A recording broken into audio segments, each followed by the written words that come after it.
स्वागत है दोस्तों आपका हमारे YouTube चैनल कहानी खोर पर। अब आप सुनेंगे बचपन की कहानी मेरी जुबानी। एक बार मेढकों का एक दल पानी की तलाश में जंगल में घूम रहा था। अचानक समूह से दो मेढक गलती से एक गहरे गड्ढे में गिर गए। दल के दूसरे मेढक गड्ढे में अपने दोस्तों के लिए चिंतित थे। गड्ढा बहुत गहरा था। ये देखकर उन्होंने दोनों मेढकों से कहा कि गहरे गड्ढे से बचने का कोई रास्ता नहीं है और कोशिश करने का कोई मतलब भी नहीं है। वे लगातार उन्हें हतोत्साहित कर रहे थे कि देखो गड्ढा बहुत गहरा है, तुम कितना भी उछल कूद कर लो गड्ढे से बाहर नहीं निकल पाओगे, तुम दोनों वहीं मर जाओगे। दोनों मेढक बहुत कोशिश कर रहे थे, उन्हें अपने ऊपर विश्वास था कि वो गड्ढे में से निकल जाएंगे और जिंदा बच जाएंगे। वो लोग लगातार कोशिश करते रहे, लेकिन अपने दल की बात सुनकर उनमें से जो एक मेढक था वो बहुत परेशान हो गए और उसे लगा कि अब वो ये काम नहीं कर सकता।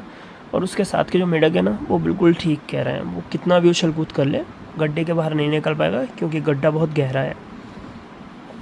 इससे क्या हुआ कि उसने अपना आत्मविश्वास खो दिया और वो बेचारा ये सोचने लगा कि हाँ मैं नहीं निकल पाऊँगा, मर ही जाऊँगा। और कुछ समय बाद उसकी मौत हो गई। लेकिन जो दूसरा मेढक था वो फिर भी लगातार प्रयत्न करता रहा। वो देखता था कि उसके ग्रुप के लोग चिल्ला रहे हैं कि तुमसे नहीं हो पाएगा, नहीं हो पाएगा, नहीं हो पाएगा। लेकिन इसके बावजूद वो तो बहुत मज़े में लगा था कूदने में। और एक वक्त ऐसा है कि उसने बहुत लंबी छलांग मारी और वो गड्ढे के बाहर आ गया। इस पर जो उसके और दोस्त मेढक थे झुंड वाले, उन्होंने पूछा कि भाई तुमने ऐसा कैसे किया। तो उसको कुछ समझ में तो नहीं आया, लेकिन वो बोलता है कि आप लोग इतने मेरे लिए उत्साह कर रहे थे कि हो जाएगा, हो जाएगा, तुमसे हो जाएगा, तो मुझे लगा मेरे से हो ही जाएगा, शायद आप लोगों को मुझसे ज़्यादा पता है।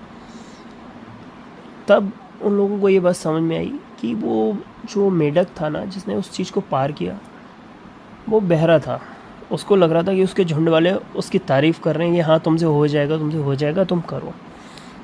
इस कहानी से हमें सीख मिलती है, ऐसा ही हमारे जीवन में होता है। हमारे अपने ही हमारे लिए रुकावटें बनते हैं। बस फ़र्क इतना है कि हमारा नज़रिया कैसा उन रुकावटों के प्रति। अगर हम इस मेढक की तरह सोचेंगे कि वो लोग हमारा उत्साहवर्धन कर रहे हैं तो हम सफल होंगे। लेकिन अगर हम हतोत्साहित हो गए, निराश हो गए, तो हम कभी सफल नहीं हो पाएंगे जीवन में। कहानी अगर आपको अच्छी लगी हो तो चैनल को लाइक करें, सब्सक्राइब करें, आपके कमेंट्स ज़रूर करें। Thank you.